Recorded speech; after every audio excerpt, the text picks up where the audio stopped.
What do you mean? The only one getting expelled here is you, not me. He bared his teeth.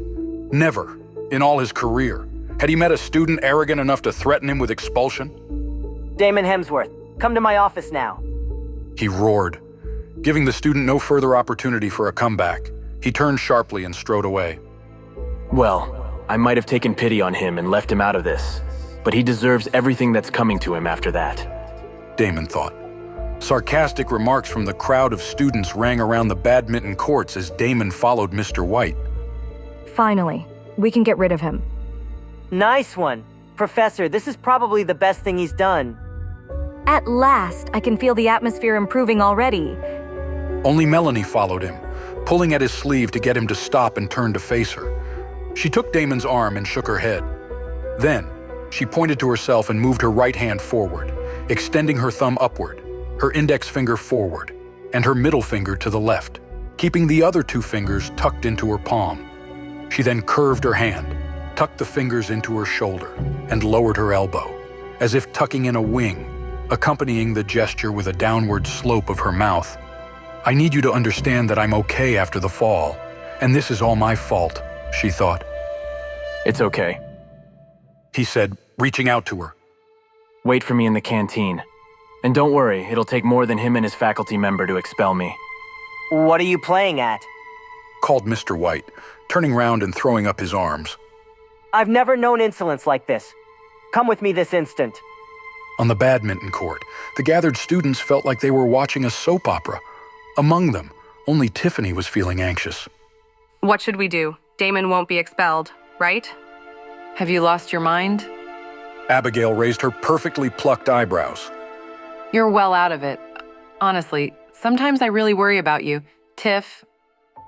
Arriving in his office, Mr. White kicked over a chair and slammed the door behind Damon. Retrieving a form from a drawer, he threw it onto his desk. You've wasted enough of my time. Sign your name here and get out of this university now. Damon stood his ground. If only you knew what consequences there would be for the university if I were to do as you ask, He thought.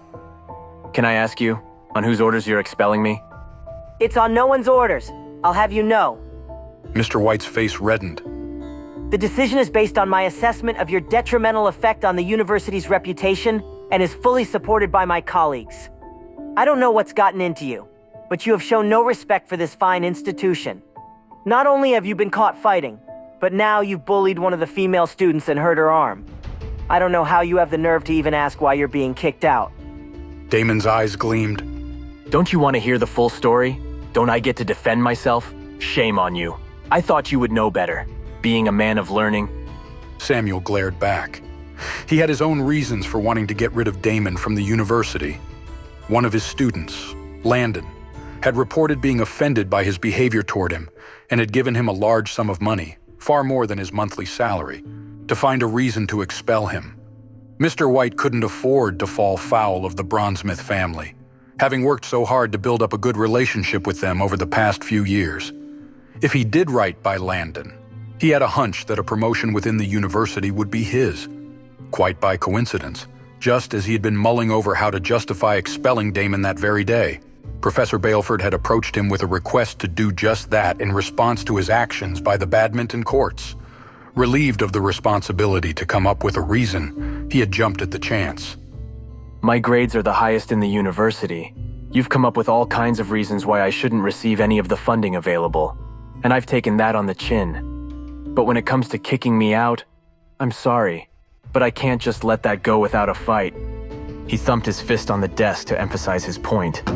What you think about it is neither here nor there. You have to go. I don't have to justify myself to you any further. Your disciplinary record is quite enough to warrant expulsion. I won't discuss it any further. Now hurry up and sign the form. Mr. White thrust the form forward, but Damon was looking at his phone. It was a message from Jack Davis.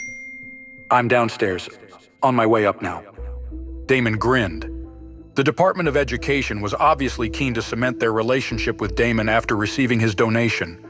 That suited him well because he was hoping it would be a longer-term arrangement. Let's see how this plays out, but I reckon it could be a win-win situation. Damon thought. Damon looked up from his cell and straight at Mr. White. My people are on their way now, so you should get ready to make your case. What? The academic shook his head. I've told you why I'm expelling you. I don't have to make my case to anyone else. And what do you mean by your people? You don't have people. You're too poor to have people. This situation is entirely of your own making, so don't try to make me out to be the bad guy here.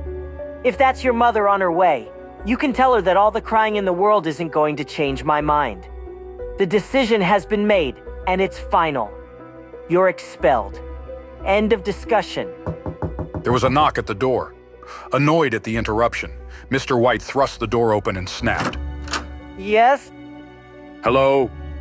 Jack held out his hand as he introduced himself. Failing to recognize the man in front of him, the academic rolled his eyes. Who the hell are you? I'm in the middle of disciplining a student. Can you wait out there for a minute? Jack frowned. Who are you disciplining? He looked up at the name on the office door, wondering whether he had gotten the wrong room. No, this is definitely where Damon said he'd be. But this man can't be disciplining him, surely. Jack thought. It's none of your business who I'm disciplining. Mr. Davis looked at the name on the office door again, checked the message he had received from Damon, and then pushed his way into the room. What do you think you're doing? Who do you think you are to come barging in here? I'm calling security. Mr. White picked up the handset on his desk and punched the number for the university's security department. Spotting Damon in the room, Jack hurried over to him, extending his hand. Mr. Hemsworth, I'm sorry I'm late. I'm afraid you are late. Yes, I did have a lot that I wanted to discuss with you, but unfortunately, I've just been expelled from the university. Damon shrugged and inclined his head toward the still fuming academic. So it's all rather academic now, if you'll excuse the pun. What's he doing, and why is he trying to turn this round onto me? He's the one bringing the university into disrepute with his actions, not me. Wondered Mr. White. Are you the one responsible for expelling this student from the university? Jack asked as he fixed him with a hard stare. It's none of your business. Now get out of my office this instant. What? Don't you know who I am? In the face of such ignorance on the part of an employee of the department, Jack lost his composure for a moment. No, are you a member of his family? The academic asked, nonplussed. Samuel, not that it matters. This is my office, so get out of here now. Also, let me tell you something, not that it's any of your business. He bullied a fellow student, and that's why he's being expelled. And now that I've seen how his family behaves, forcing your way in here and trying to tell me how to do my job, I can see where he gets it from. The only surprise is that it didn't happen sooner. The color rose in Jack's face, and he balled his fists, digging his fingernails into his palms. No one had ever disrespected him so much. He forced himself to take a deep breath in and out before speaking. Call your chancellor to come here now, Jack demanded in a slow, deliberate growl. A hysterical laugh erupted from the academic. Making demands now? Do you think you're in charge here? He saw that a security guard had arrived, so beckoned to him and pointed to Mr. Davis. Take this man away. The commotion from the academic offices attracted Professor Baleford's attention. With Alicia in his wake, he headed toward the source of the noise. Hearing raised voices, he suspected that it must be the fallout from his request for Mr. White to handle Damon's expulsion. It's all going to be all right, isn't it? Alicia pleaded. You told me it was all sorted. He's going to be kicked out, Yen, isn't he? Professor Baleford nodded. Of course. Honey, don't worry. Damon won't get away with hurting you, and we can't afford to keep such a good-for-nothing student at Hillwood University. I'll make sure of that. You go and wait outside while I handle this. Hearing the professor's voice in the corridor, Mr. White hurried out of his office. Charles, I didn't expect to see you here. How did it go? Professor Baleford inclined his head toward the open door. Fine. Or it soon will be. Damon was about to sign the form when some old fool came in, shouting the odds. I have no idea who he is. The boy said something about calling his people, so I assume it's a member of his family. He has the same disrespect for authority, certainly. He asked me to call the Chancellor over, of all things. Professor Baleford sighed. Families, eh? They have no idea about how things work at a university. And they think their children are all angels. Calling the Chancellor in, of all things. Did you tell him that you got my agreement to the expulsion? That's all that's needed. Who does he think he is, anyway? Samuel shook his head. I didn't recognize him, although he seemed to think I should. He introduced himself as Jack Davis. I think